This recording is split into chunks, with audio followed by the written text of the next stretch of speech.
നീ എന്തൊക്കെയാ സംസാരിക്കുന്നതെന്ന് എനിക്കറിയില്ല.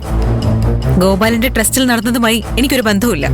നീയും നിന്റെ കൂട്ടുകാരും പറയുന്ന നുണ വിശ്വസിച്ച് പോലീസും ഗോപാൽജിയൊക്കെ മിണ്ടാതെ പോവായിരിക്കും.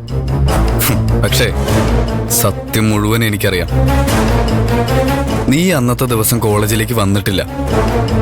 നിന്നെ അനുകൂലിക്കുന്ന അനുപമ ഡോക്ടർ നിനക്ക് അറ്റൻഡൻസ് ഇട്ട് തന്നതാ. നീ ക്ലാസ്സിലുണ്ടായിരുന്നുവെന്ന് നിന്റെ ക്ലാസ്സിലെ കുട്ടികൾ നുണ പറഞ്ഞതാ. ഈ കഥയൊക്കെ കൊള്ളാം അഭി. പക്ഷേ ഇതൊക്കെ നീ എങ്ങനെയാ തെളിയിക്കാൻ പോകുന്ന? തൽക്കാലം അതിന്റെ പുറകെയൊന്നും ഞാൻ പോവാൻ നിൽക്കുന്നില്ല. വാദിയെ പ്രതിയാക്കുന്ന പോലീസാ, ഒന്ന് സൂക്ഷിക്കുന്നത് നല്ലതാ. മിടുക്കൻ.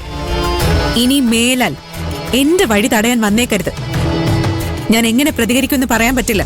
ഞാൻ കാരണം നീ ജയിലിലേക്ക് പോകുന്ന ചിന്ത പോലും നിനക്കില്ലേ?